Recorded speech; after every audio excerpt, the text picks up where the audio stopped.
Well. This is going to be very interesting indeed. What's going on, everybody? Randall 419, the man with the million, back again. And so here's the story. Here's what's happening. Jez, our buddy Jez, lag voice already, son of a bitch. This is what happens when Jez doesn't show up, even though he wants the one to move it. Hold on 1 second. Figure this out.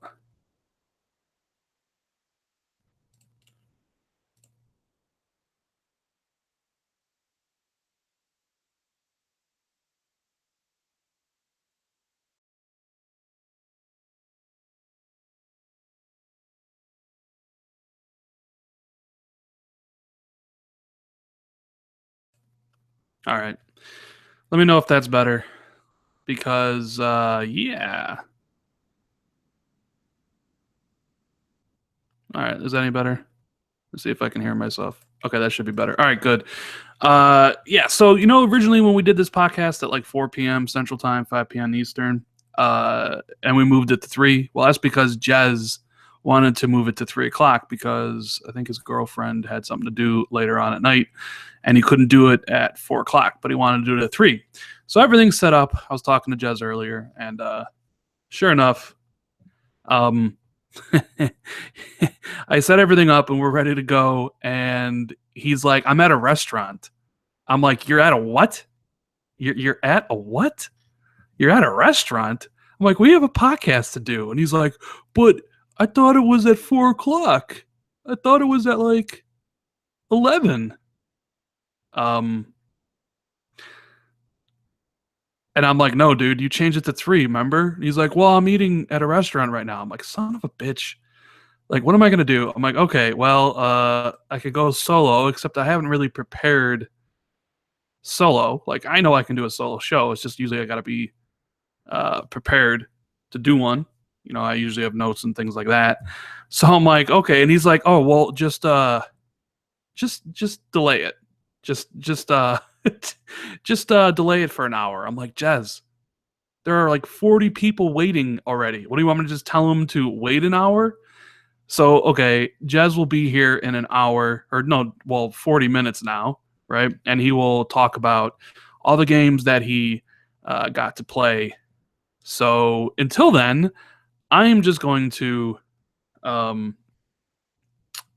ramble on, and we're going to talk about some stuff because that is what we're going to do. Now, what I'm going to talk about first, Jez is lying. He's still sunburnt. Yeah, pretty much. We're going to talk about first is the quote from Jim Ryan yesterday. I had so many people hit me up about that, and I was like, all right, so many people wanted me to make a video about that Jim Ryan thing. So I figured, you know what?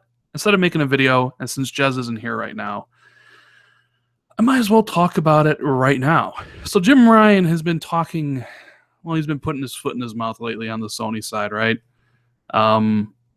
Saying things he probably shouldn't be saying. And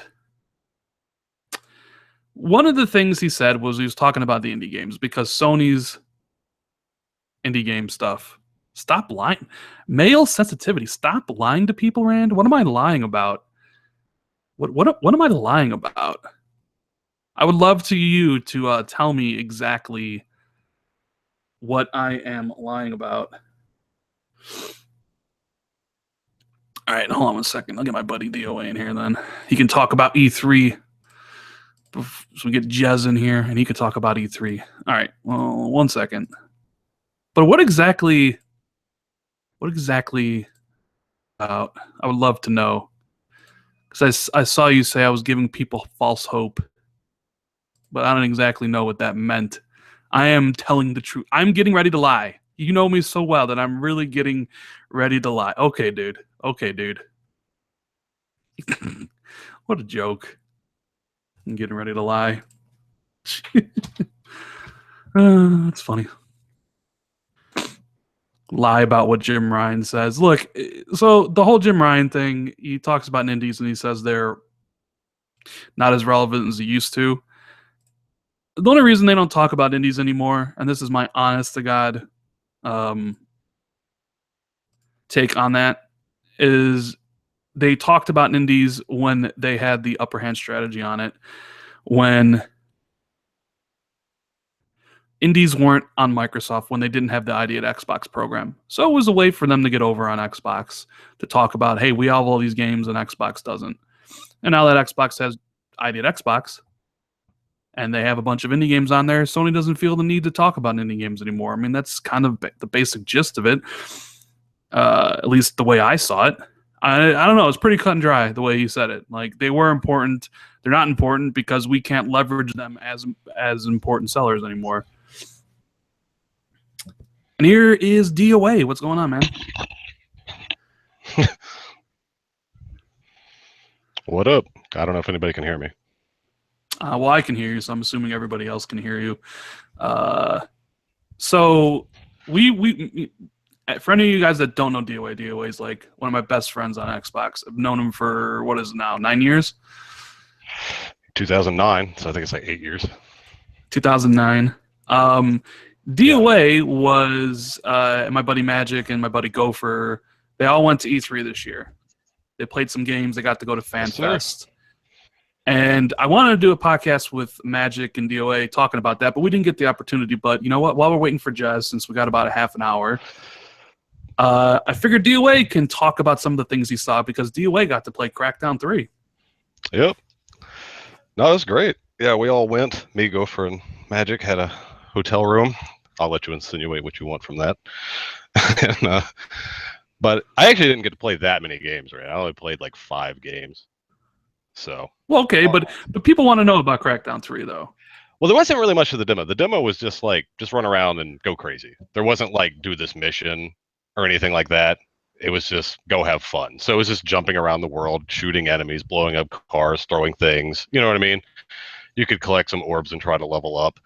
I mean, it was just to go have fun in the wild for like 10 minutes. And I mean, it looked great. I love all the hues and the colors they were using, all the neons. You know, the movement felt good.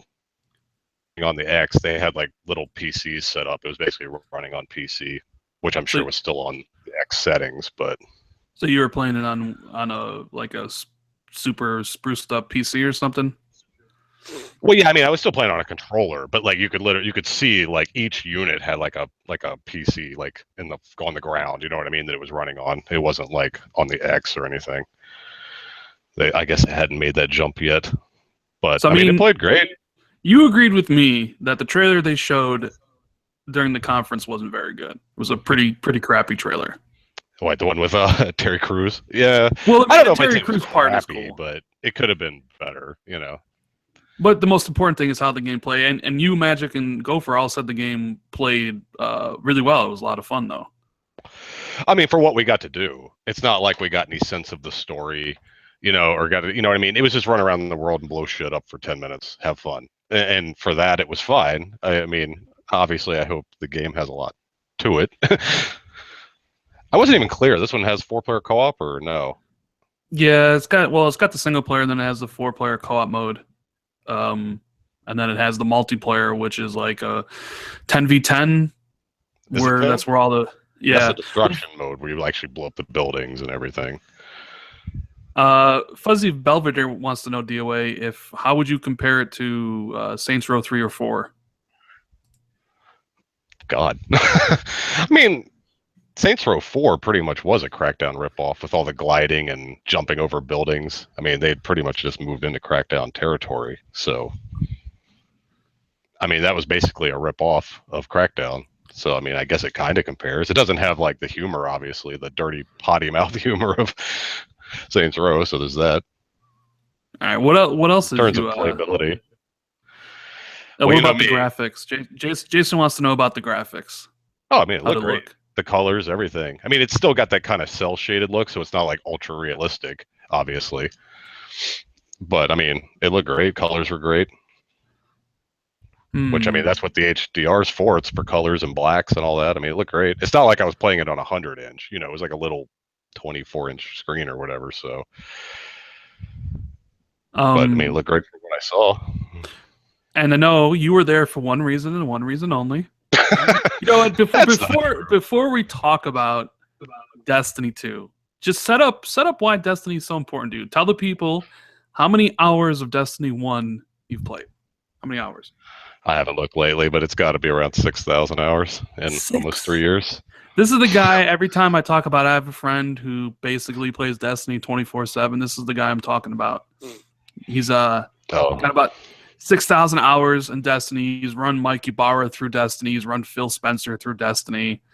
If you want Destiny completed, this is the man to go for. His gamer tag is DOA. Send him a message on Xbox Live, and he will gladly take you through the game and get you all the achievements.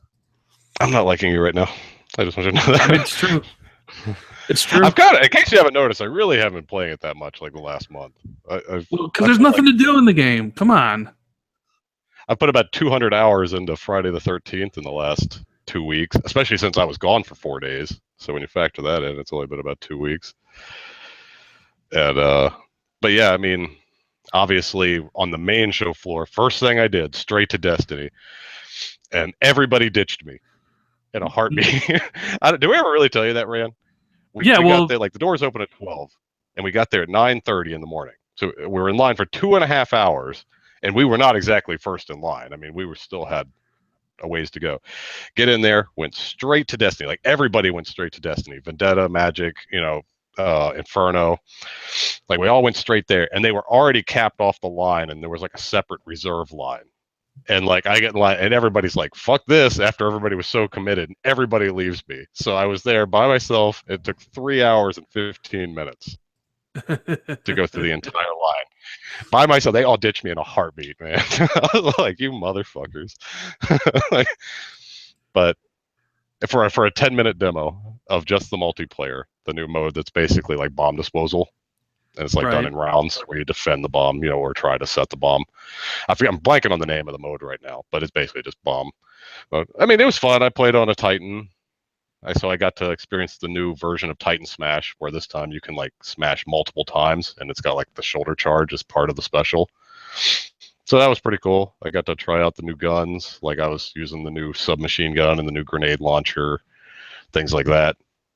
The grenade launcher is pretty sweet. Well, you played it on, was it PlayStation? Because it was at the Sony booth? Unfortunately. You had to play it on the PlayStation? No, it was the Activision. No. It was the Activision booth, but obviously they've got the Sony deal. So I'm stuck using a crappy PlayStation controller, which anybody who knows me knows I hate the PlayStation controller. So... Hold on 1 second. Top Dog says, "Damn, these guys never go outside." Didn't you just post a picture of your little trip to the beach today in Miami? Oh, yeah. My youngest daughter, I have 4 daughters, and my youngest daughter is here with me for the summer. My oldest daughter's here too, but she's 19. She doesn't have time for dad. But my youngest daughter's here, so, we went out to the beach today and also went to the pool. I've been out a lot. Thank you very much. Here's the thing about DOA is he's rich, so he can do what the fuck he wants. I'm not rich.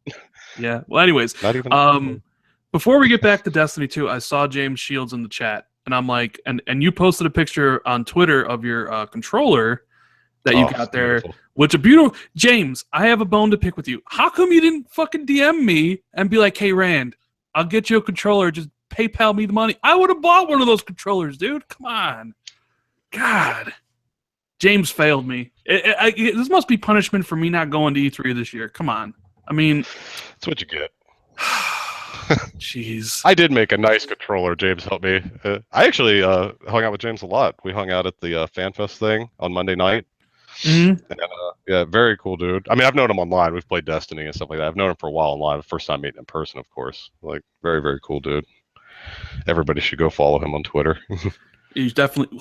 I do not look. Oh, well, because I made that one video that now all of a sudden I hate the controllers. Come on, I love the controllers. I love them. I do. Well, they had some nice new additions to the make your own controller. Where now they have the rubberized backs you can put on and some new colors and stuff. And they had these limited edition like E3. I made this at E3. There was only like 1,000 of them, so I made one of those. I had to. It came out great. All No, white. those new controllers look the ones at E3 look phenomenal, and I'm kind of jealous that you got one. I'm kind of surprised though. Nobody else there. Gopher didn't want one. Magic didn't want one. Well, you know how No. Magic is. I am surprised that Gopher and Vendetta didn't jump on it because they usually will buy every game, every collector's edition. You know what I mean? I'm really surprised they didn't jump at getting that. Right. I was the only one who was like, I got to get this.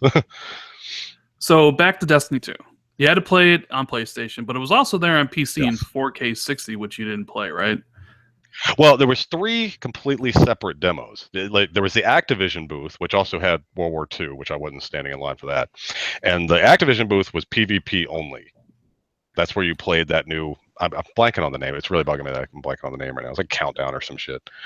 So I played that. But if you went over to the Sony booth, but unfortunately they did appointments only. I tried a couple of times to get an appointment. They had the Strike. You could play like the Strike at the Sony booth, but I could never get the appointment. Those appointments were gone like in seconds. Like you would try to do it through the PlayStation app, and they were gone in a second, and so that was a no-go. But then over at the Nvidia booth, they had only for PC. You couldn't use like a PlayStation controller. It was even worse because I don't do keyboard and mouse. That's even worse than a PlayStation controller's keyboard and mouse. They had it so if you went to the Nvidia booth, you could play the first like story mission on PC. But obviously, I didn't want to do keyboard and mouse, so I didn't even attempt to do that. I just ignored it basically. So impressions. So, no controller, no is go. it basically Destiny 1.5? Does it? Yeah, I mean, yeah, pretty much. I mean, which isn't necessarily a bad thing. It just bothers me that nothing transfers. It's like if you were going to be 1.5, why doesn't everything transfer? It really irks me, or at least the cosmetic stuff. I mean, I get that maybe you don't want guns and armor because if everybody already has a great arsenal, then what's the point? But there's still no reason that like shaders and emblems and ships and emotes. Well, maybe I might give them emotes because it is a new engine, so maybe it's tough. Maybe you'd have to redo every emote from scratch. But I mean, shaders and emblems for sure should be carrying over. Pretty lame. All right. You also got to play Wolfenstein 2 in a pretty cool booth setup, right? Oh my god, that was the best booth there by far.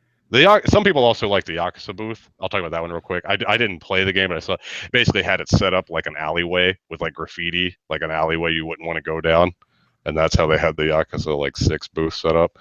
But my favorite was the Wolfenstein. On day 2, me and Magic made a break for Wolfenstein and got there right away, and we only had to wait like 30 minutes.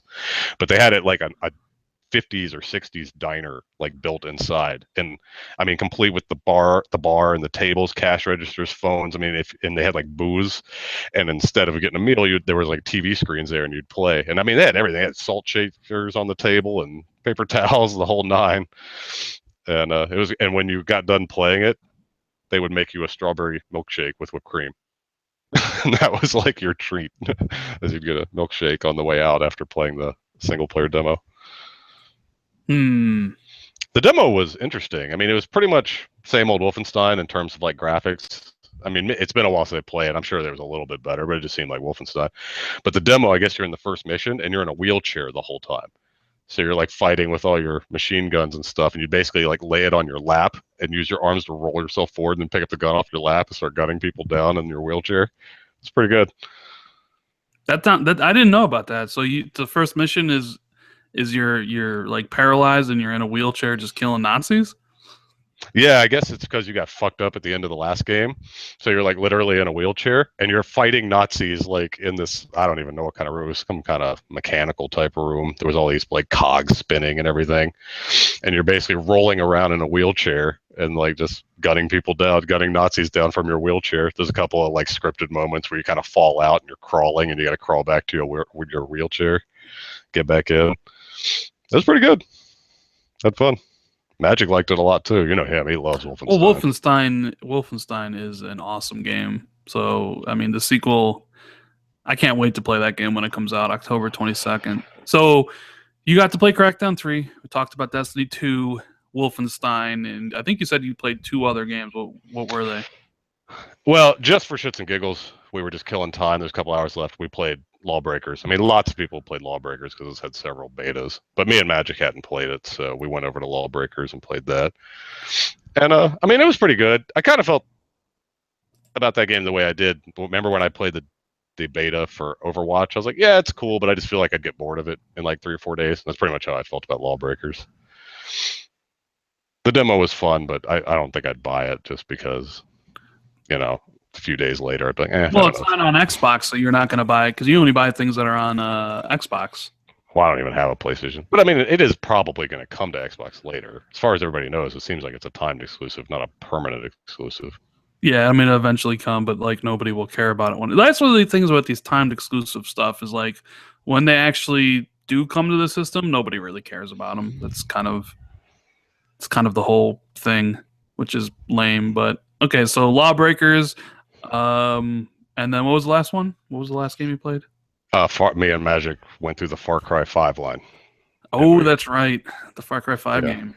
And that was about an hour and a half wait. Is it Far Cry 3.5? I mean, yeah, the demo was really short, like so short to the point that they basically we had 10 minutes, so you basically would play it twice in a row. Like they just kind of threw you in this town, and I guess they had control of a little town square, and the whole objective was to basically just kill everybody and take the town square back. But it's like a 10-minute demo where you could literally do it in like 5 minutes, and they're like, oh, you can play it again if you want.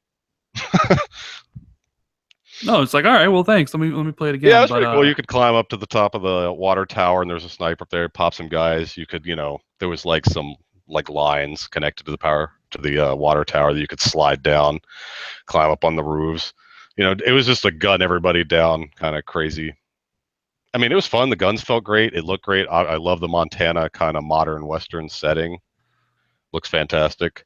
And you have the dog that brings you the gun and stuff. And yeah, since I played it twice, you basically could pick a buddy. And one was the girl, one was the guy. I didn't do the girl, so I don't even know what she did. The guy was like in a plane, and he would fly overhead and kind of help shoot people from the sky and like drop bombs or something. Mm-hmm. And then the second time I played it, I picked the dog, and you could he would kind of do things on his own if anybody got near, but you could also order him to attack. And he would run over and start like yanking at people's arms and legs and shit like that. Yeah, all right. It was pretty cool. I enjoyed it. It looked great. Now, you got in through E3 through the Fan Fest this year. Microsoft for the past, 3 years, 4 years now, they do Fan Fest. I went last year through Fan Fest.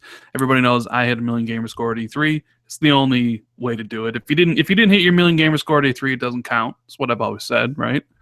I didn't get to go this year because my basement flooded and I didn't have enough money to get myself over there. But talk about the FanFest experience and what that was like and the whole thing around it. I'm sure a lot of people here would be interested in seeing like how they treated you guys there. Oh, it was great. I mean, right off the bat, I came in really late because I had booked my plane for Sunday morning. But at the time I had booked it for Sunday morning, we were all under the assumption that this year would be like every year, and the Microsoft press conference would be Monday. But then it turned out to be Sunday, and I was like, oh boy, I'm cutting this close. It was basically like land, get to the hotel as fast as I could, just drop my bag off at the bellhop, go straight over there to get to like grab a t-shirt and a badge and get on a bus to go to the conference. I mean, it was boom, boom, boom. I was constantly moving, and went to the conference. It was great. Got to meet Mike and hang out a little bit. To kind of rile people up before they brought us out there, like Phil and Aaron and everybody came out and said hi. I didn't like meet them personally, but they were there talking to us. Went in. I mean, it was great. I mean, you saw the show, so obviously in person it's different, but I'm sure you know that. It's kind of hard to describe if you don't do it. I don't really know how you put it into words. It's just not the same. It's definitely totally different. Like there's like when you sit, at home, watch it on TV, and it's one thing, but actually being there in the crowd with all the buzz and the loud music and everything, it's like totally different experience. Yeah, no, I mean, it was definitely different. I recommend everybody do it. It was a great show. Obviously, they started out with Scorpio. I'm like a gigantic Ori fan, as you know. So the fact that I got to see Ori unveiled live in person was big, for me. Mm-hmm. I mean, it was great. And then after we went back to the, I don't know, it was just kind of like a social area. Everybody kind of could hang out, and they were playing Halo on a giant screen, and people could do that and handing out snacks and food, and they had open bar. Not that I drink, so I didn't really take advantage of that. Got to hang out with James a little bit there, and obviously everybody else. And then when we left there, they gave a backpack of swag that included like a nice Playtronics headphone and a 2 terabyte hard drive. About It time was you like, got a fucking hard drive. yeah, that, and the hard drive was like engraved. They had them like custom made to give to us, where it actually said like FanFest on it and Project Scorpio. But it's not Project So, Scorpio anymore. It's Xbox One X. well, yeah, but I'm sure that was security stuff. If they had, because I'm sure they Yeah. had to make those well in advance, and if they had told them to inscribe them as Xbox One X, they were probably worried the name would leak or something. So they just had them inscribe it as Project Scorpio, but still very cool. Yeah. So did you get a bunch of like? Because usually those swags they come up with a lot of like T-shirts and shit. You got a lot of gaming T-shirt swag. Oh yeah, yeah. In the bag there was like a Crackdown hat, for some reason a Tekken 7 hat, which I thought was weird and random. And there was like a Mixer hat, a bunch of buttons and pins, and there was like a shirt for that Code Vein game and a Forza Porsche shirt, because they were talking about their whole Porsche deal, which I'm actually wearing at this very moment if I had the camera on. But I don't. I got my Forza. You're wearing Porsche shirt on. you're wearing your Forza shirt. Yeah, there was another shirt. I can't remember what it is. I'd have to go through my closet. There was another one. Well, last year good stuff. Last year I got a Scalebound shirt. I'm actually not sure if I ever. Hey, that's probably worth some money. Probably. I don't even know if I told you the cool thing when we went to the next night was like the real FanFest where you actually got to like play they had the open bar and you actually got to play the games where I played Crackdown. Mm-hmm. Like as you were going in, they were handing people tickets and you would like pull it off to see if you were a winner. It seemed like there was a lot of winners. There's probably like, there's probably like what, 500 people there. I'd say 1 in 5 were a winner. So about 100 of the 500 got to be a winner. And like I won in V1. So at like a certain time, they took your gamer tag down, and at a certain time, in my case, I think it was 9:30, you had to kind of go get in line. So that's actually one of the main reasons I only played Crackdown there, because like Magic and all them, they played like Assassin's Creed Origins, and like Magic played like PUBG, but I went off at like 9:30 to go do this thing that I didn't even know what I was doing. And they kind of like took us in a group upstairs. In fact, in my group was Tim Dog, which I'm sure a lot of your viewers know, and Jeremy. Mm-hmm. The Downer. So like the 3 of us. Yep, the Downer. Yep. So we went upstairs and they had this whole like special presentation where I don't even know how to describe it. They brought us into this weird like bubble tent with all these like nice seating, and they had it set up where they were like showing us the Xbox One X, like a full demonstration of like Minecraft, Forza 7, and Gears of War 4, all like on the X, running on the X in Dolby Atmos. They had like the whole surround sound going. We had this like whole presentation. And then like, I'm sure you've seen like what the Scorpio chip looks like. Mike loved to show it off 43. Mm-hmm. The reason they took our gamer tags down is they had these special pins made to be the Scorpio chip, and they engraved our gamer tags on the chip. I did see that. It looks pretty cool. And then, yeah, so I got like a Scorpio chip pin with my gamer tag engraved on it. That whole thing took almost an hour too. An hour-long presentation of Gears of War 4? Well, you got to remember all the line too. Like you kind of lined up. It took a while to get everybody in there. The presentation was probably like 20 minutes, and then it was like, here, stand around a wall as we like pass out all these pins, and they call out people one at a time, and then get back downstairs. By the time you did all that, it was damn near an hour. Hey, DOA, male sensitivity in chat says Destiny 2 is for young women. What do you have to say to that? That's a random thing to say. I know. He says he's the one who says I'm a liar and I give Xbox false hope. He's basically just a troll that I tolerate. Wait, why are you a liar? I don't know. Apparently, I just straight up lie about stuff. I don't know. Who knows? Let's not give him any more attention. Let's talk about. Please, you were the guy that always people would ever bust your balls about being a secret PlayStation guy. Oh, I know, right? You would never give Xbox any slack. We were always giving you shit for like. Well, don't tell these people that. Don't tell D-Way. You're not supposed to. Well, I'm more talking about. A lot of your people like don't remember Rand at like the launch of the system. In fact, I was on Rand's side, like how bad the hello. Oh my god, everything was set up. It was awful. Hey, Jess. What's up? Oh, I'm just shooting the shit, helping Rand kill time until you got here. Oh, yeah. Are you live right now? Yeah, Yeah, he's been live man. for a while. Oh. I told you I'd kill Everybody's time. listening to the awkward pauses. Great. Considering you were the one who wanted to change it to 3 p.m. and then you were the one who was like, "Oh, well, Well, I guess I'm gonna." got confused. I got confused.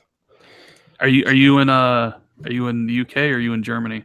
I'm in Germany right now. Oh. I'm still So- jet lagged, and the clocks on my phones are all wrong. Ugh, I'm still disoriented from LA. So did you and DOA meet? Did you guys run into each other at E3 at all? Who? Nope, this is my first time talking to Jez ever. Yeah, me and Ran, I went to E3 this year, so Ran was sort of kind of impromptu interviewing me about my experience, I guess. Oh, okay. Well, carry on. Don't let me interrupt. Oh, no. This is Phil's show. I was just here to kind of, it was like the pre-show. We're just kind of here to shoot the shit until you were here. And I've actually got to take my little girl out to dinner, so I am going to leave y'all to it. And it was fun, Ran. Thanks for bringing me on. All right. Maybe we'll do this again soon. We can get Magic in here before he becomes a fucking Xbox employee. Yeah, definitely. So we can actually talk about that stuff. But thanks for joining. Have fun with the daughter. I know I'm not going to say the name because, well, you have so many of them. I don't know which one's there. Kayla's here. It's okay. Yeah, Kayla. All right, guys. Well, y'all have a good All right. show, and thank you. All right, later, Dewey. Okay. Jazz, you're killing me, man. You're killing me. Killing you. I got confused, man. I'm still confused. All right. But I got here in the end. That's the main thing, right? Yeah. So, what do you want to talk about, man? Like, I have a few topics here, but DOA was just talking about the games he played. So I figured since you also played some games, I figured you probably would want to talk about some of your experiences, especially with the potential game of the year, Ashen, when it comes out. God, yeah. Ashen was good. So good. Amazing, good. Game of the show, good. And I don't know, somehow it didn't really get that much attention from the press, but it blew my mind. It totally blew my mind. It's like, imagine Inside mixed with Dark Souls with passive cooperative multiplayer. It's crazy. It's really awesome. I can't. So do you think it's going to you think it's going like, because you told me I loved the game, Phil told me I would love the game, so you said it's like Inside mixed with Dark Souls, kind of, but not as hard, not like hard like Dark Souls. What'd you just say? It was like kind of like hard, like Witcher 3 on hard settings. Yeah, it's not as hard as Dark Souls or The Surge. It's more like The Witcher 3 on harder difficulty, maybe. It's like you have to dodge. If you get hit like 3 or 4 times, you die. It's the dodgings are sort of like, they're more like side steps, like in The Witcher. They're not like dodge rolls. And it's weird. There's a lot of familiar things in it, but there's so many things that are different. For example, there's no like, you don't get like weapon upgrades in the typical way. You get like types of weapons. So you find like a one-handed axe, right? And you could keep that one-handed axe throughout the whole game. And they describe it to me like they want you to feel like that axe is your companion, you know? So it's like you choose it's more, rather than getting constant upgrades all the time, you get like, you choose which weapon type you want to have. So you know, the spears, two-handed swords and clubs and all that sort of stuff, and they all feel very different. But then the upgrades come in through your home base. So like you have your home base, and you take the weapon back there, and the blacksmith will level it up. Sort of, that's where the progression system comes in. And so you'll start off with this like crappy axe, and then by the end of the game it'll have like tons and tons of upgrades, and it'll be super awesome, powerful axe. but it'll always have been your axe from the start of the game. And man, there's so much to it. I played it for about not even half an hour, maybe 20 minutes, and then saw a BCD and they explained aspects of the game, and nothing else at E3 really struck me like that did. So this one stood like head and shoulders above everything else, basically.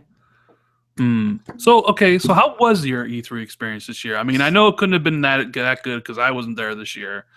Yeah, it sucks that you weren't there. Yeah, man, it's kind of like I'm still recovering from it. It was so busy, so much hard work.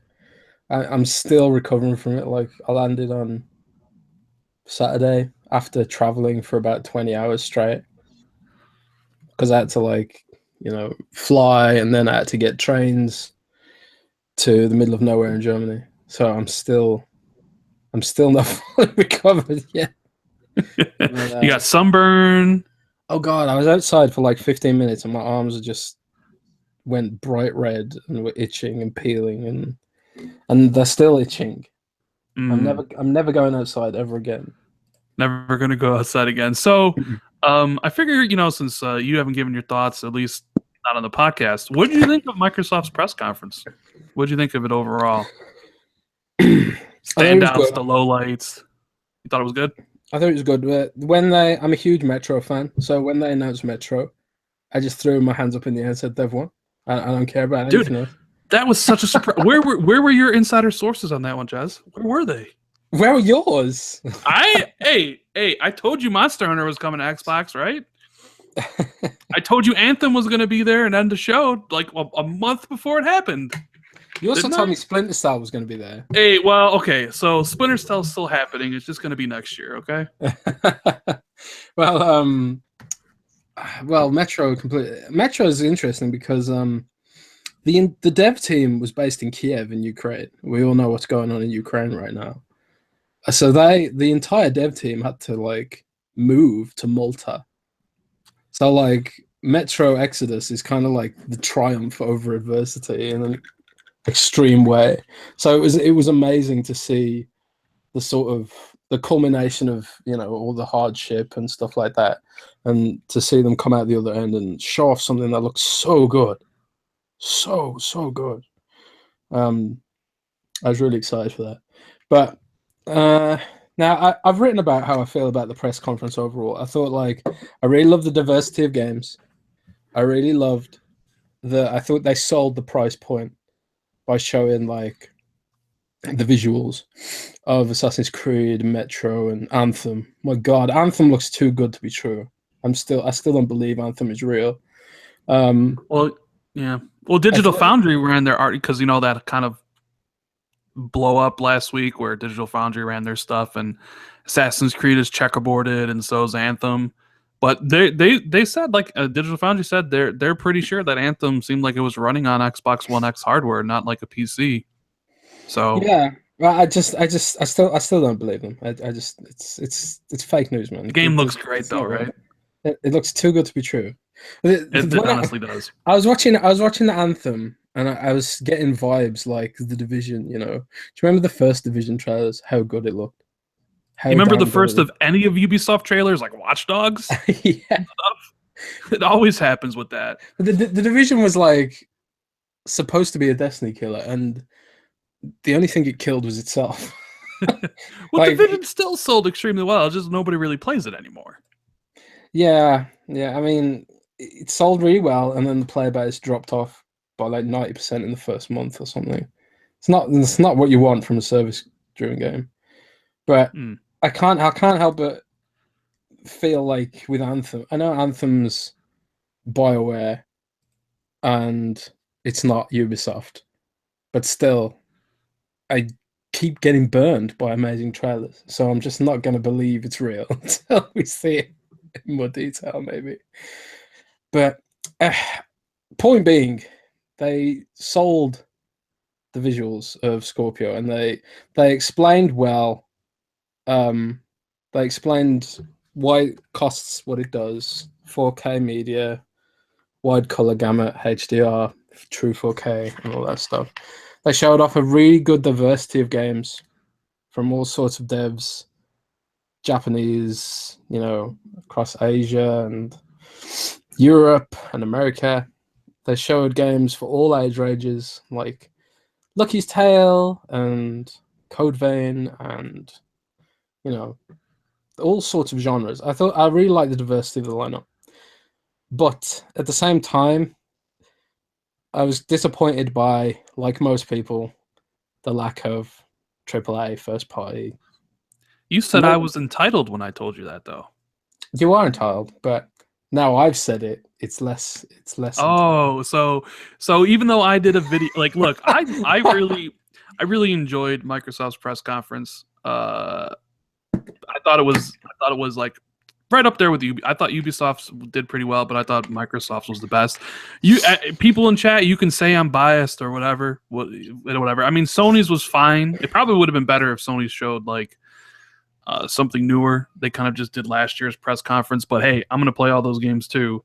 A hardcore Sony friend of mine sent me because I didn't watch Sony's conference. I didn't watch any of the conferences. I only watched Xbox's conference, and then I was working the whole time. So I did them all. Ubisoft's, Bethesda's, EA's. I missed all of them. And one of my hardcore PlayStation friends sent me a DM saying that PlayStation conference was garbage, and he was really annoyed about it. Like it was half of it was VR or something. I don't know. Well, they showed 7 games right in the middle of it of like VR games that, if you're not really interested in VR, like that just kind of the rails on the Sony conference came to a screeching halt when they did that. Like I have no interest in VR, so like that whole segment was just like don't care. But I mean, I don't want to talk about Sony because this is more about the Microsoft stuff. And there was a lot of things I loved about Microsoft's press conference. I liked the diversity of the game shown. But my big 3 biggest disappointments from the show, 2 of them you can kind of say are 1 point, but like I didn't like how Crackdown 3 came across. I thought the trailer they used didn't sell the game very well. Especially for a game coming out this year, I wanted to see the construction. I wanted all the trailers were terrible. Actually, the Sea of Thieves trailer was pretty bad. The Crackdown trailer was pretty bad. Terry Crews. Sorry, go on. Well, I disagree with you on the Sea of Thieves one. I thought that's the demo they showed for Sea of Thieves. I thought that was actually really well done. Well, I don't know. Sea of Thieves is a hard game to sell, I guess, because a lot of the fun of Sea of Thieves is the emergent random chaos of the game. But I'll put it into context, right? When I saw the trailer for Crackdown 3, Sea of Thieves, and State of Decay, I was kind of underwhelmed by those games in trailer form. But then when I actually played them on the show floor, you liked them, is what you're going to say? Oh, looks like Google Hangouts is probably not kind of jazz. Looks like he's going to drop out. So yeah, I mean, like I was saying before, my 3 biggest disappointments from the Xbox show was Crackdown 3, not the game itself, but how it was presented on screen. I didn't like the fact that Sea of Thieves got an 8-minute demo for a game coming out next year, and Crackdown got a what? A 2.5-minute trailer. Even though the Terry Crews stuff was at the very, very beginning was very fun, very cool. I wanted to see a proper demo of the game being played, and I wanted to see the destruction of the city in that multiplayer mode. That's what I think is the most unique thing about the game. And since we didn't get that, that's why it's a disappointment for me. I hate Google Hangouts so much. Well, I think Google Hangouts hate you. I think it hates you. It does. It just kicks me off in my meetings because we use it for Windows Central for work. It kicks me off when I'm doing this podcast. Terrible. You just got to figure something out. So I was just saying Crackdown 3, I didn't like how it was presented. I'm still looking forward to the game. And my other disappointment you can kind of roll into one was I didn't like them ending on third party. I kind of feel like that's a crutch. Like I kind of feel like at these shows, you end on first party. Like that's the reason people buy your systems. And then you roll into that. I was disappointed immensely that it's been 2 years and they haven't shown a new AAA IP at all. Like it's last year and this year. Them going without showing a new IP is pretty terrible in my opinion. That's like my biggest disappointment from the show. Yeah, I completely agree with that. I mean, I was talking while I was disconnected from Google Hangouts, and I was basically saying that I thought Crackdown, Sea of Thieves, and State of Decay didn't show very well in trailers, but when I played them on the show floor, the Crackdown 3 plays a lot better than it looks. Like even in single player, it's like there's so much chaos and mayhem. Like I had a black hole gun. I sucked all the mobs into like this black hole, and they exploded all over the place, like Skyrim ragdoll physics, man. It's just so funny. Punching people into space, throwing trucks into space. Like Crackdown 3 is hilariously fun, but the trailer didn't really show that, I feel like. And I agree with you that these games are kind of like, I mean, they're kind of AAA, but they're saying like Crackdown will take 12 to 15 hours to complete. That doesn't sound like AAA to me for an open world game, you know. Well, I mean, I recently just finished Last of Us, and that was about a 15-hour game. Yeah, but that's not open world, is it? No, I mean it's a linear. That's a story-driven cinematic game. This is like an open world. Well, they said also like you can beat the game in 3 hours. I don't know if you saw that article. Yeah, I did. You can like run straight to the last boss, and which I mean is cool if you're doing other playthroughs, but like before the game even comes out, that's not something you want out there. Be like, by the way, because people misconstrue that. People will assume that you can beat Crackdown 3 in 3 hours in your first playthrough, which you can't. You know. Yeah. But like that information's out there now, so it's going to permeate, and people are going to believe that Crackdown 3 is 3 hours long. Now, a lot of people seem to be surprised about Crackdown 3 that it was made by Sumo Digital, even though they've been making the game the whole time. A lot of people thought Cloud, but they're not like game developers. They just do like the physics cloud-based stuff. As far as I know. They are game developers. CloudGen was founded by a pretty prominent game dev. No, yeah, it was founded by Dave Jones, who was, the creative director of the original Crackdown when it was Real Time Worlds. But I think they have like 30 people at their studio. Like they were only ever doing like the cloud-based physics stuff, and like Sumo was actually making the game. Yeah, State of Decay 2. I know we go back and forth on this show. That trailer did nothing for me. Again, I'm deflated about State of Decay 2. I wrote an article about it today. Oh no! What happened? There's nothing. If you're down on State of Decay 2 and that was going to be your game of the year, then you must not really like it. Well, it's cool. It's polished. It looks, but it's exactly the same as the first game. It's exactly the same. Same systems, same everything, same combat. It's like the same game with co-op. Like they've rebuilt the first game in a new engine and added co-op. That's all they've done. So I mean, co-op's fun. Yeah, but I was hoping like I don't think in history I've known a sequel to do so little to evolve the formula. Like most games, when they have a sequel, the formula evolves a bit. State of Decay 2's formula has not evolved at all, unless they're like keeping some things close to their chest for a later reveal, which they may well be doing because they said they weren't ready to show off the surveying system and stuff like that. Now, I was shocked that it's next year. Shocked. State of Decay? Yeah, I thought for sure that game was coming out this year. Yeah, well, it's 3 times bigger than the original, so that's a plus. Well, it's also probably been in development for a long time. Oh, but here's so Jason brings up an interesting point that I wanted to talk about with you real fast. He says, I mean, why are we deluding ourselves? 95% of that Microsoft conference was timed exclusives. But here's the thing. Was it? I know they use the terminology Xbox console launch exclusive, but word came out kind of today that PlayerUnknown Battlegrounds is like a full exclusive for Xbox. It's not coming to PlayStation. I don't believe that. Hey, that's what they're saying. That's what they're saying. I don't believe that. There's no information. Express.co.uk is a fucking tabloid. They use me as a source. All right. But then you also said in your Ashen thing that they have zero plans to bring it to PlayStation. They have zero plans right now, and just because they're a small dev team, like I said, I was trying to get it out of the Ashen guys in my BCD. I said, "So is this a timed exclusive? Is it a full exclusive?" Because there used to be a full. They used to call it a full exclusive, and they were like, we've got no plans for PlayStation right now, so yeah, it's exclusive. And I said, but it's not locked down. And they were like, no, we can. It's something we might think about later, but there's no plans right now. There has to be some length of exclusivity because Microsoft paid the devs of Aurora 44 to make the game. So money changed hands. They did. You don't think so? There was supposed to be a deal, but apparently it fell through in favor of this Annapurna. Okay, well, here's Annapurna, right?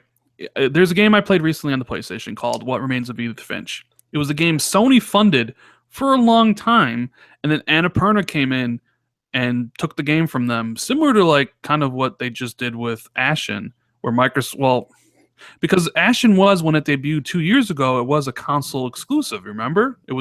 That's what it was touted for. Well, I was told that the deal fell through. Oh, the deal fell through. All right. Either way, Ashen's going to be cool, but I mean, like when I saw that PUBG stuff where they're like saying it's true exclusive, that kind of like I don't believe it. I don't think I mean, true. when I saw the Xbox launch exclusive thing, I immediately thought, okay, they're timed exclusives because why not just say Xbox One console exclusive like the Super Lucky Tales game or Crackdown 3 or whatever. That. But if it's coming to PlayStation at some point, then I guess you can't. But then again, they are on PC, so who knows what the terminology? Yeah, who knows? But that's the thing. People are bitching that they use the term console launch exclusive. But what else do you call it when the dev doesn't know if they're going to bring it to PlayStation 4 or not? What else do you call it? You know, it's like we don't have any plans to bring it to PlayStation 4 right now. Maybe we're going to do a deal to have full-blown exclusivity down the line. They don't know what's going to happen. So what do you call it? What do you call it? Do you call it maybe exclusive? That doesn't sound as technical as console launch exclusive, which is literally, in literal English, that's what it is. It's a console launch exclusive. It's not a timed exclusive because there's no PlayStation 4 version planned. It's a console launch exclusive. That's what it literally means in English. You know, so people bitching and saying, oh, it's marketing jargon, it's confusing. It's not. That's literally what it means in English. Console launch exclusive. All right. So yeah, I just wanted to address that because that seems to be a hot topic lately. Like, what's exclusive, what's not? Is it everything timed, and a whole bunch of shenanigans with the language on that stuff? But what were we talking about before? You were talking about State of Decay 2. So you're down on State of Decay 2, even though that game's next year. Did you see? It seems like the media is really high on Sea of Thieves. Like everything I've seen from all the big sites are basically praising Sea of Thieves. That's the thing, you know. It's Sea of Thieves is like, again, I wasn't enamored with the trailer, but then I played the latest build, and it was probably, besides Ashen, the most fun I had at E3. Like I played Sea of Thieves with some random YouTuber was playing it with me, and he was being filmed playing it for his YouTube channel, presumably. And my headset was broken, so I couldn't communicate with him. So I was just like, because I'm in the alpha, so I know how to play the game pretty well right now. And I was like, I hit the map table, I was plotting where to go, and this guy's like totally confused, doesn't know what's going on. So he thinks I'm stealing the boat, you know. And I just thought, you know what? Because he's filming this for his YouTube channel, I'm going to steal the boat and make it hilarious. So I ended up just screwing around with his game, stealing the boat. I shot some random player in the back with a shotgun and stole their treasure. It was fun, man. And everyone has a slightly different story to tell, even though there's not that many mechanics in the game right now. Sea of Thieves is an enigma, you know. It's like, what is the point of all this? We still don't know what the point of getting gold is in Sea of Thieves. You know, I said to Craig Duncan, I said, what do we do with the gold? And he said, you buy pirate stuff.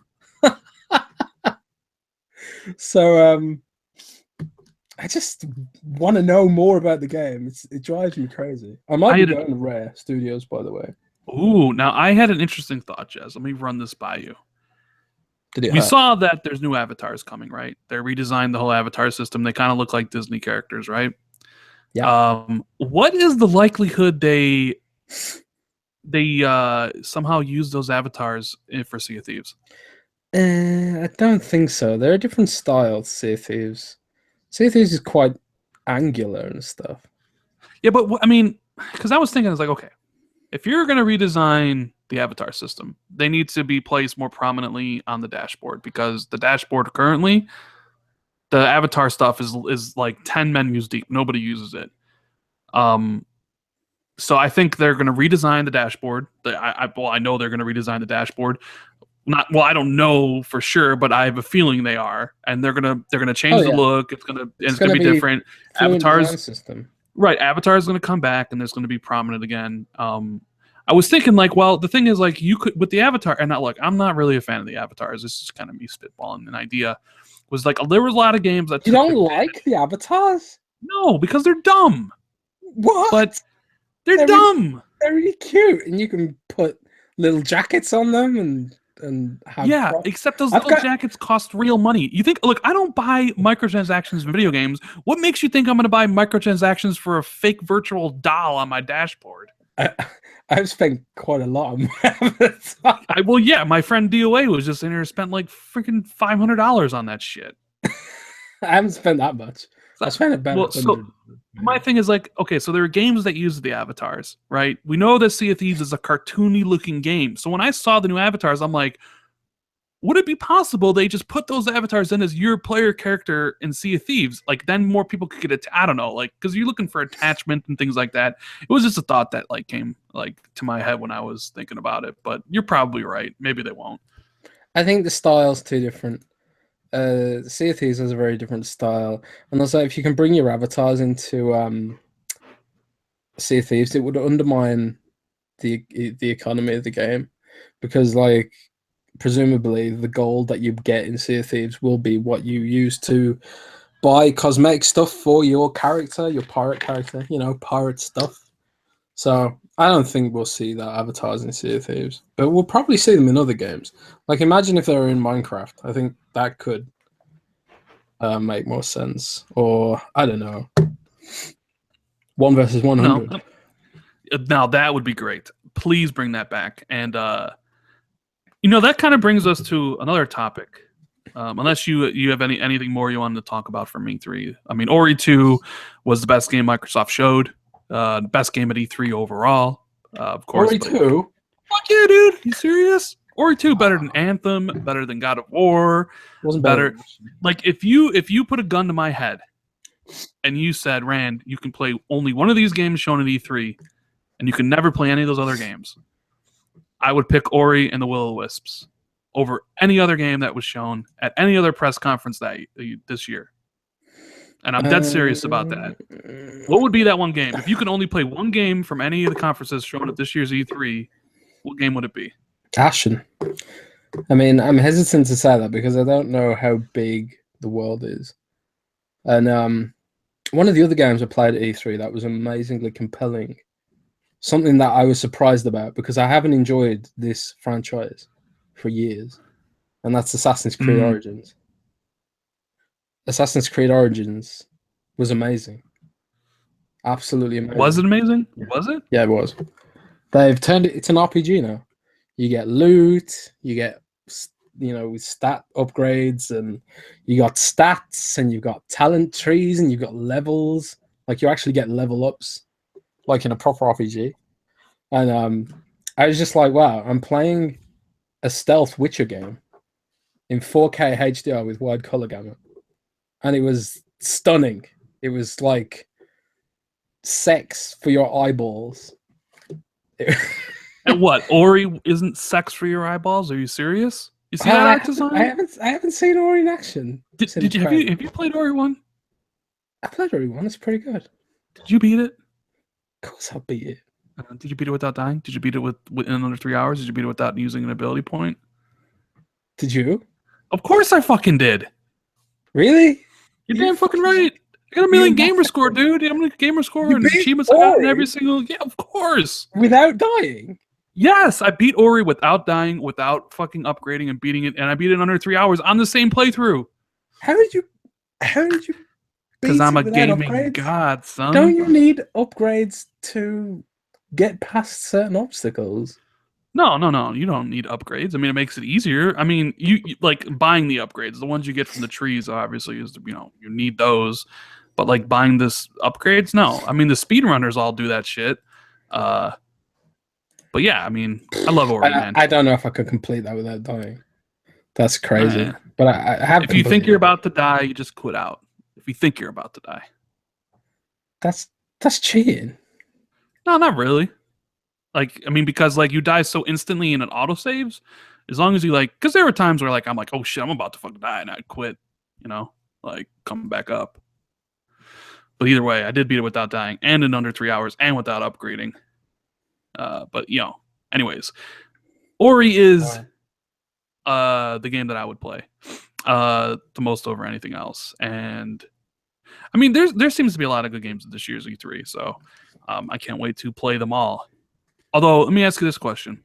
October 27th, which game is moving first? Which game is blinking? You have Super Mario Odyssey, which is going to fucking sell shit tons. You have Assassin's Creed Origins, which is the return of a huge franchise from Ubisoft, and you have Wolfenstein 2. I don't see all three of those coming out the same day. Which one of those moves? I don't know. I don't think any of them will move. Why do you think one will move? There's no, I mean... They're completely different audiences, for one thing. Not necessarily. I think the Assassin's Creed audience and the Wolfenstein audience are pretty similar. I mean, I guess Super Mario is different than that. The Mario audience is a separate audience. And Wolfenstein shooter and Assassin's Creed is an RPG. Wolfenstein is what you pick up and play and complete in like 2 or 3 or 4 days. Assassin's Creed is something you might be playing for weeks because apparently it's huge. And Super Mario Odyssey is what you play if you hate video games. Dude.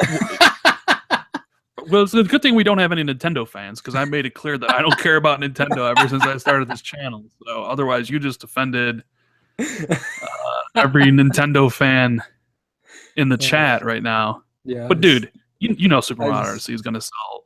Oh yeah, Super Mario Odyssey is so ridiculous amount of stuff.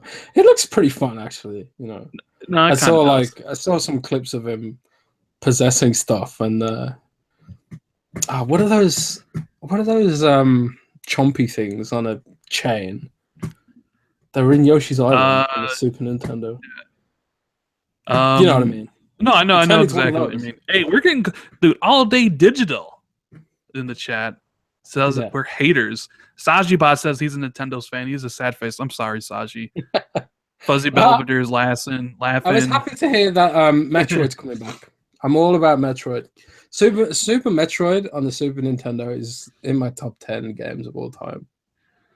Supreme game. I like old Nintendo.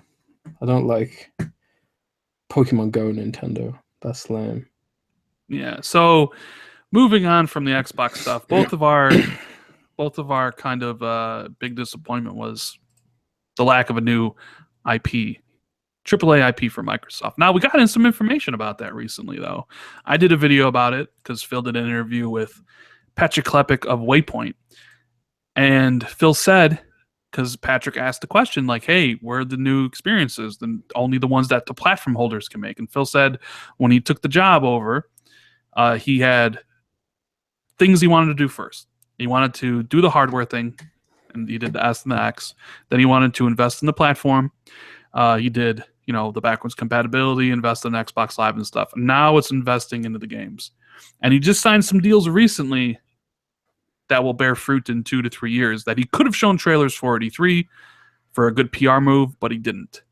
So I ask you, Jez, are we really getting some new AAA Xbox IP in a couple years, or what? And what could it possibly be? I don't know. I mean, there's that we're looking for an artist that can make a game like Horizon Zero Dawn career listing that a lot of people took to heart.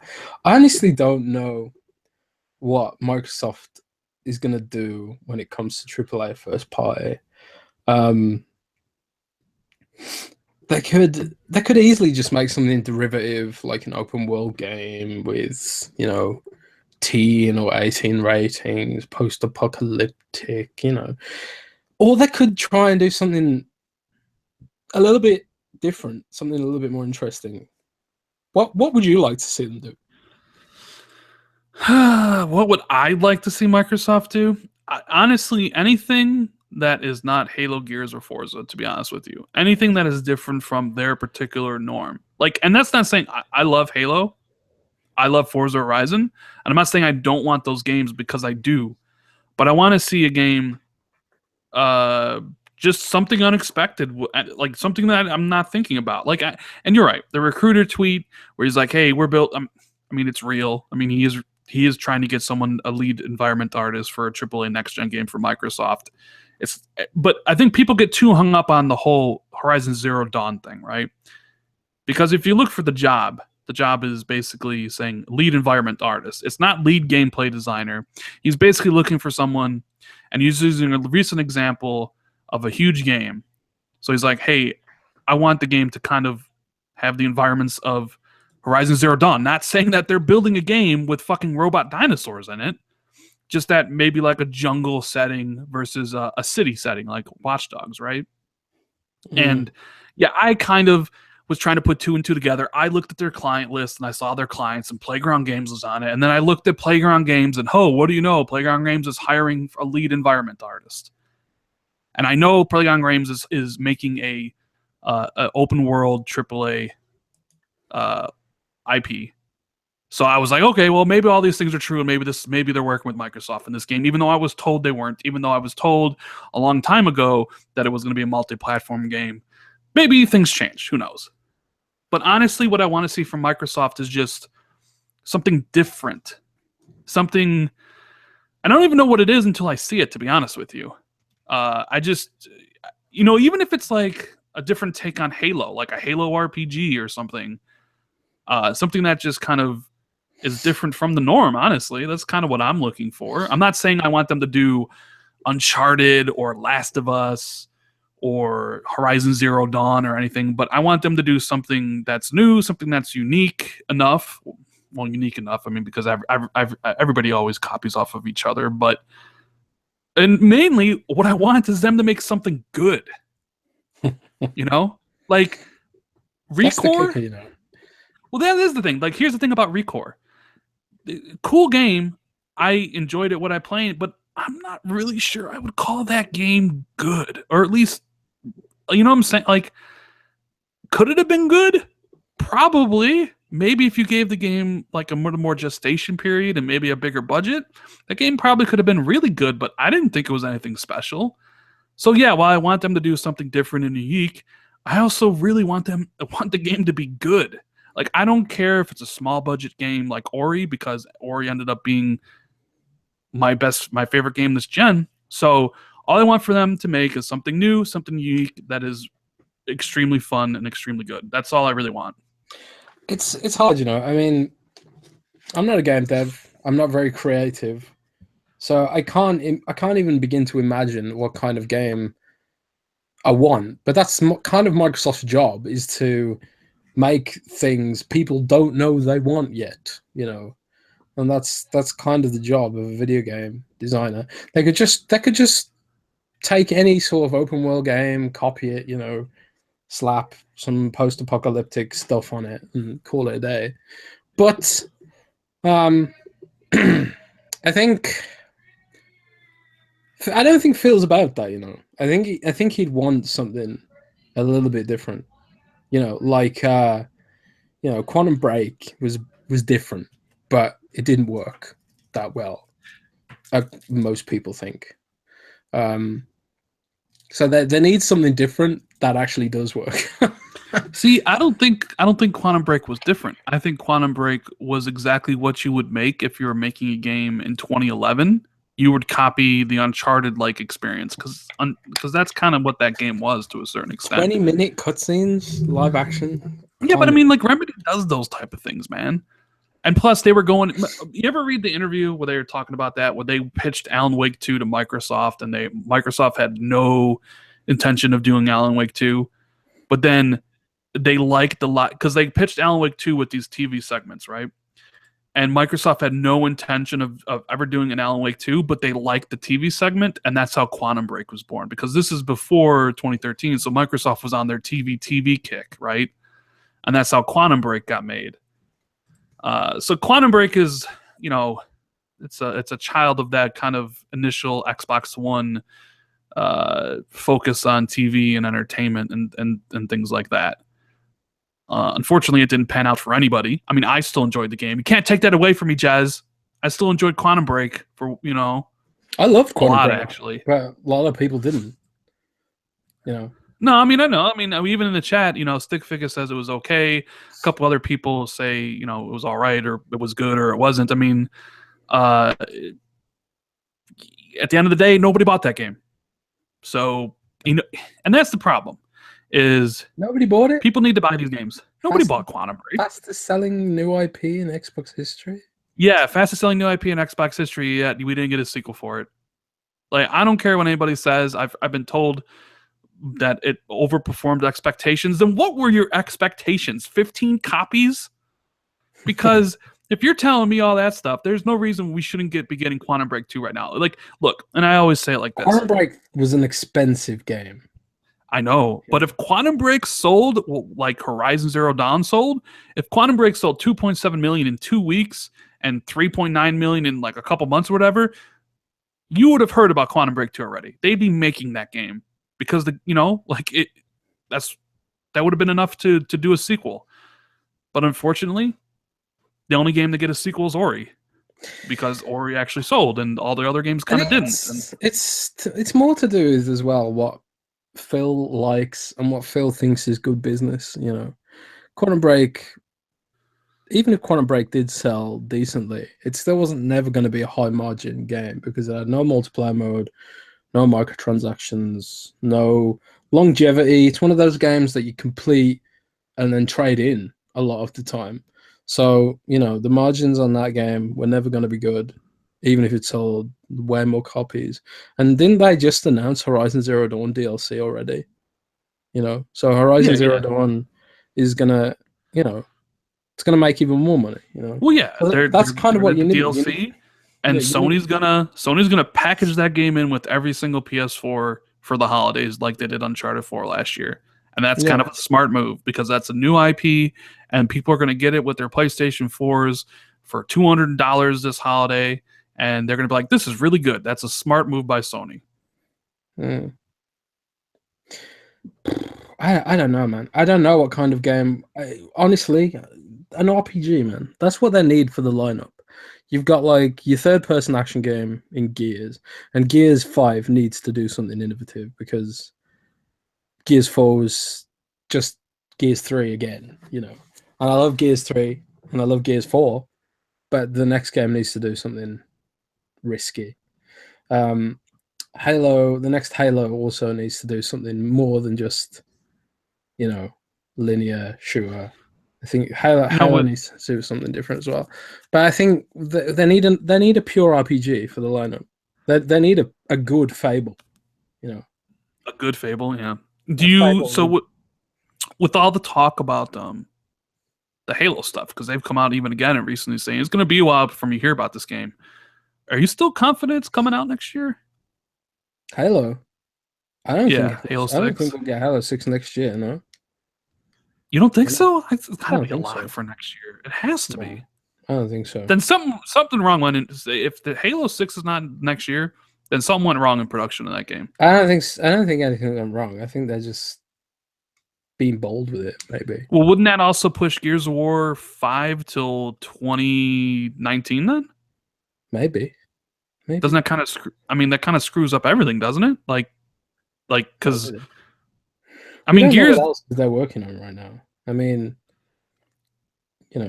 Are you implying that 343 is working on a different game that's not Halo 6 right now? No. Are you implying that Coalition is working on a game that's not Gears 5 right now? Nope.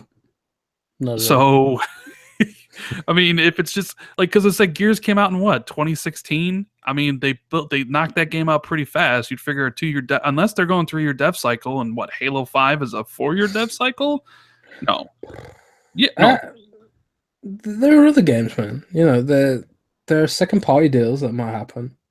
You know, it's not necessarily a case of, you know, they need to stick to a specific timeline with Halo and Gears.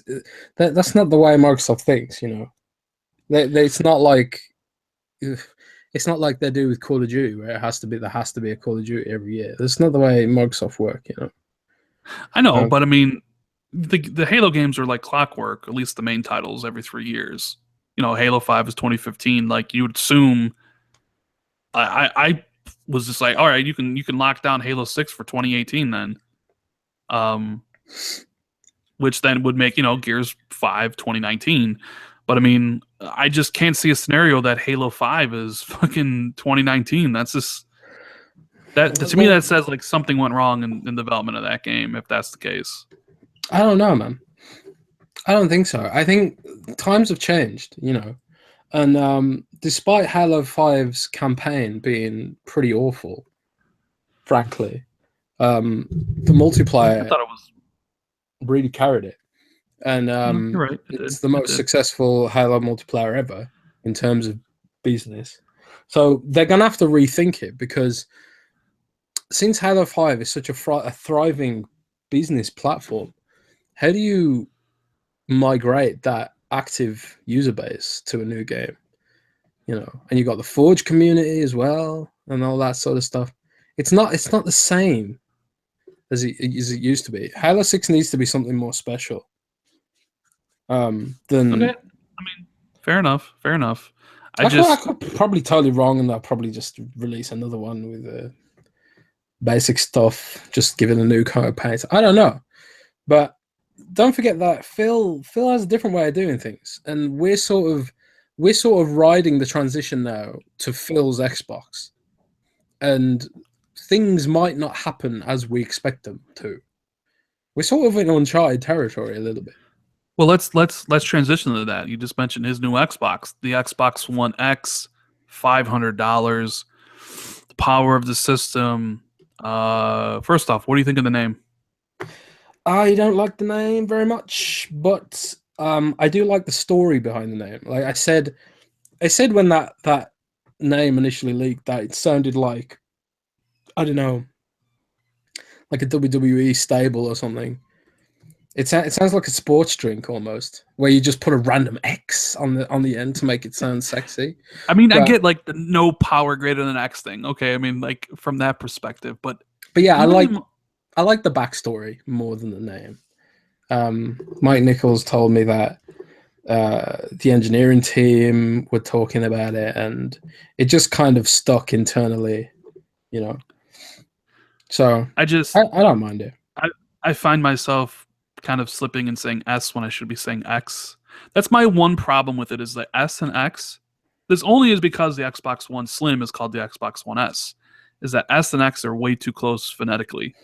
If they get the Xbox One C next, that could have SXC. Ooh, maybe like sexy. So I'm just probably gonna call it X from now on. Like, hey, did you get the X, or something? Because I mean, what do they call the next one now, though? I mean, the Xbox One XS. I mean, because it's going to be the slim version. Well, can they even do a slim version of the X? Because it's pretty goddamn slim as it is. God, it'd be. I mean, do you remember? Like they brought out the PS2, and then they brought out a PS2 Slim, and then they brought out a PS2 Super Slim that was like really tiny. Maybe that's what they'll do with the Xbox One. So the name is the name, whatever. I just kind of feel bad for some of the retail people who'd be like, you know, a parent goes in, my son wants the Xbox One S, like the X, which no, that this one, yeah, like I can see a ton of confusion at retail for that. Yeah, it's not a great name. It really isn't. But anyways, it is what it is. The bigger deal is the price point, the $500. You know, they said that they're not losing money, but they're not making money. So it sounds like they're selling this thing at cost. Microsoft did it. What I thought that, look, see, everybody watches these press conferences with a different perspective. I wasn't watching it with the idea of Microsoft needs to sell me the X because I was already going to be getting one. But if you're like a PlayStation user and you're watching this, like, all right, Microsoft, sell me on the X, then I could see why you're like, they didn't do a good enough job and I'm not dropping $500. Like, I get that. I understand that because honestly, I'm not sure they really did a good job of selling the X for $500. And then you hear all the information that come out afterwards. It's like, well, Assassin's Creed's really not taking advantage of it. Anthem doesn't really seem to be either.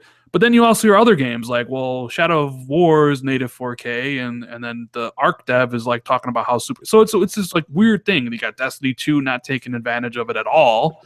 You know, like, so I mean, the price and the power, Jez.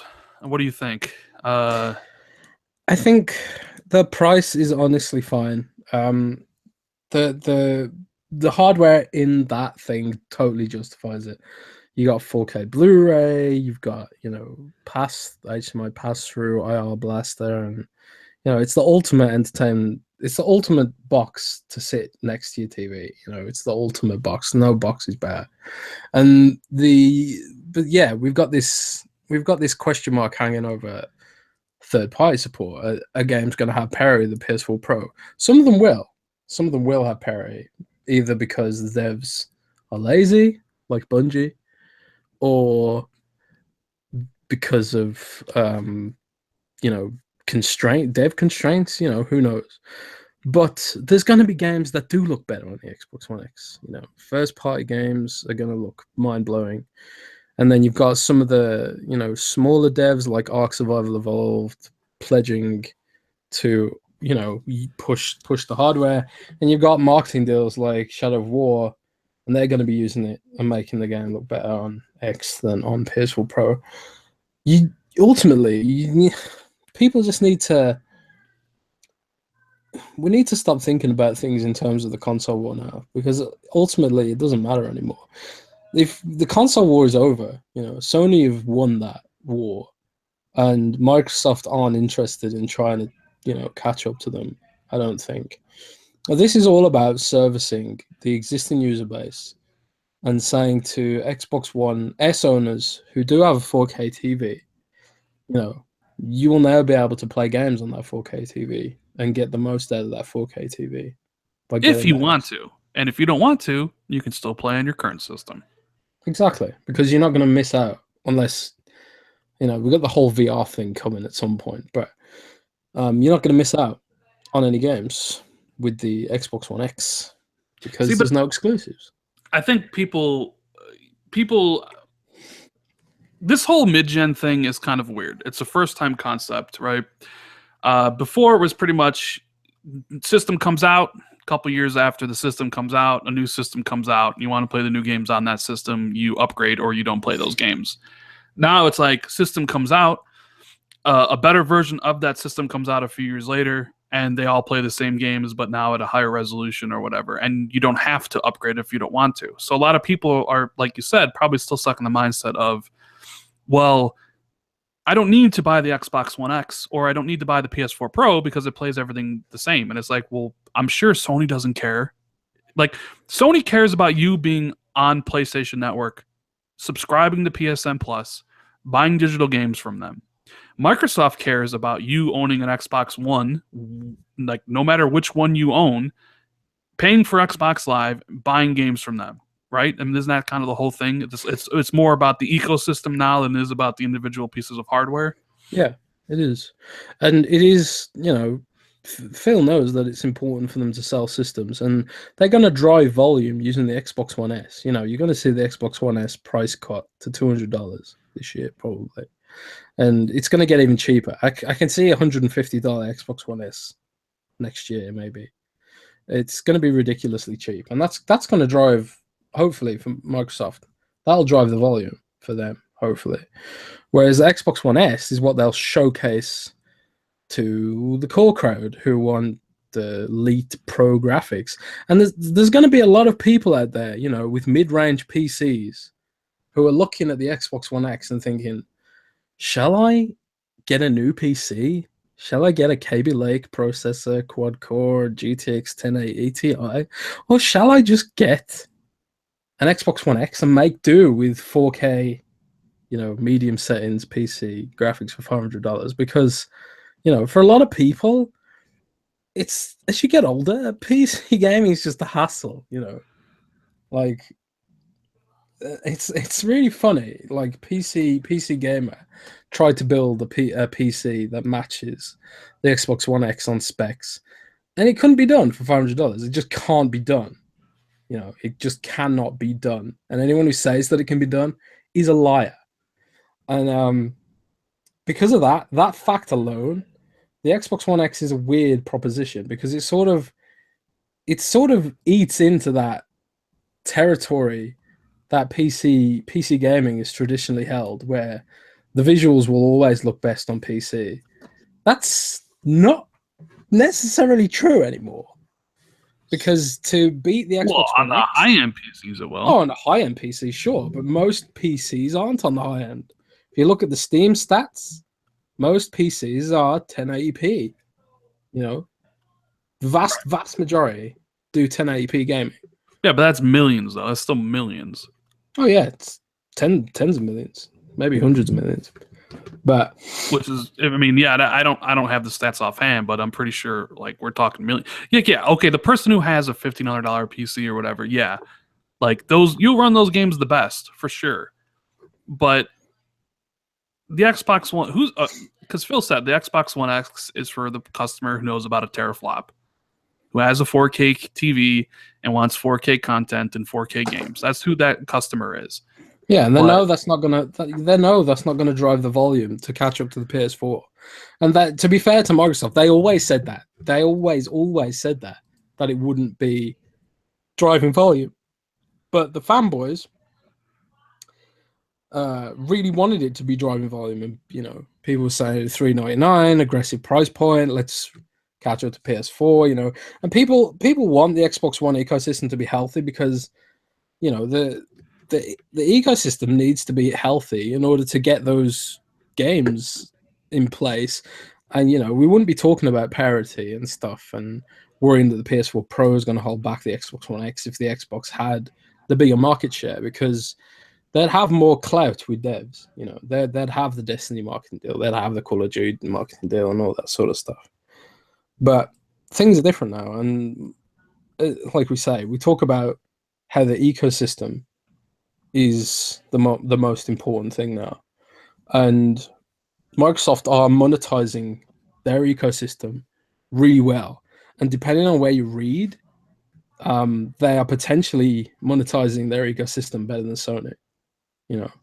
I've talked to PR companies that handle big devs and stuff, and a lot of them say that despite the PS4's install base, they often see that the Xbox versions sell more per capita, because Xbox gamers, for whatever reason, spend more money. I think the Xbox store is just easier to spend money on than the PlayStation store.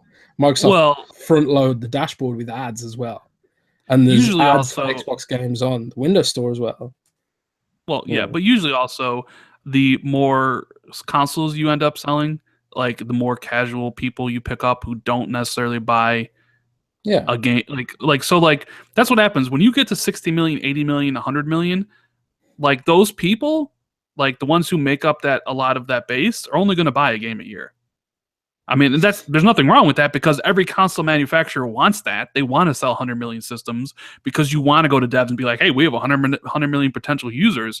The thing is, like, it's just, the hardcore at the beginning, they're the ones who buy everything. PlayStation, Xbox users, they'll buy 40 games. Like, I own 700. I think you said you own like 500. And I'm sure there's people on the PlayStation, the similar thing. But then the farther out you get, years later, when the cheaper system gets cheaper and cheaper, those people that buy those systems then buy less games than the people who bought it originally. That's just a fact. So I wouldn't be surprised that the Xbox users buy more games on an average than the PlayStation users, because the PlayStation users towards the end of the 60 million thing, like they're probably buying less because that's just how it is. The crossplay stuff, Jez. you teased this before you went to E3, so we got 10 minutes to go. We'll end on this subject. Crossplay. Yes. Coming to Minecraft, everything except PlayStation. And did you see Sony's reason why? What they said the reason was? Yeah, they wanna protect the kids or something. Is that right? Well, they gave one where they said there's like some commercial like reasons why, which I get, like being like they're the market leader, why would they share? And I would totally be fine with that explanation. Like I get it. And also, yeah, that you to play Minecraft cross-play, you do have to log into an Xbox Live account. And I get that from Sony's perspective, like we don't want to do that. But then Rocket League has cross-play between Nintendo and Xbox and PC and not PlayStation. So, because I'll see PlayStation fans being like, "Well, of course Sony wouldn't want it. I mean, why would you want to log in Xbox Live on the Sony network?" And like I get that, but it's like, well, explain Rocket League, and nobody can ever answer that because it's like you don't need an Xbox Live account to sign into Rocket League. This is just Sony not wanting to do crossplay with Xbox. Period. It's not honestly. To be fair to Sony, it's not the same because to sign in to Minecraft Realms, yes, you do need Xbox Live. And it's not Xbox Live per se, it's a Microsoft account. But obviously, when you sign into a game, it's branded as Xbox Live account, but it's really a Microsoft account. So when you sign into your Minecraft Realms on Nintendo Switch, you will be signing into Xbox Live. So for that to work on PlayStation, Sony would have to open up the console to the Xbox Live API, and I think that's really the sticking point, But I'm sure it is. But the thing is, Sony want concessions, right? Because they are the market leader, and they want concessions from Microsoft for for example, there's no Minecraft on PSVR. Have you noticed that? I did notice that there's no Minecraft on PSVR. So maybe Sony's saying, give us crossplay, and we'll give you we'll give you crossplay if you give us Minecraft on PlayStation VR, because that'd help sell PlayStation VR to little kids. So, maybe there's something like that going down. Like but I mean, I get it. Like, look, I would like Jim Ryan says some dumb things. And like I get it from a corporate business standpoint, Sony has no interest in doing that, but I find the reason why, or it's like if he just said we're not doing it because it doesn't align with our business interests, I can appreciate that, right? But he goes in this tangent about protecting children. It's the excuses, man. It's the excuses, and gamers can smell bullshit a mile away. If they just owned up and said, "Look, we don't want to enable crossplay because then potentially we'd sell less consoles." If someone really badly wants to play Minecraft with their friends at school and all their friends have got PlayStation, they have to buy a PlayStation right now. So that's the real reason.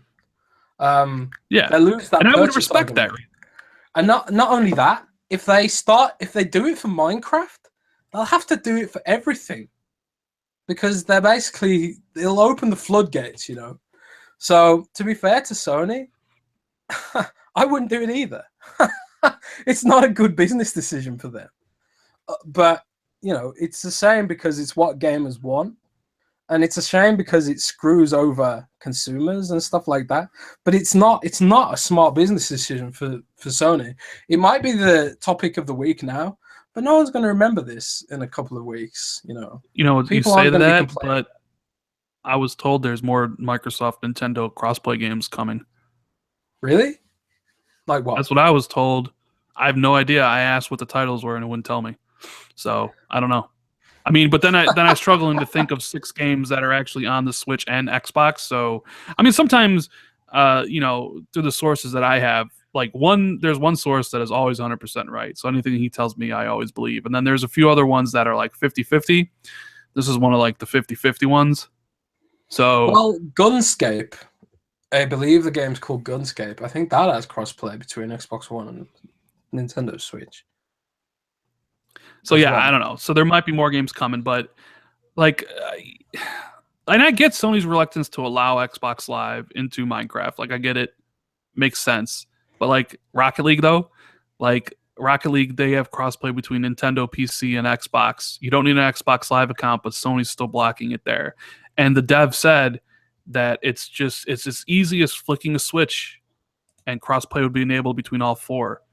Like, people are just holding Minecraft up as it's like, well, this is why Sony's blocking it, because you need an Xbox Live account. But it's like, okay, for that example, sure, but what about this other example?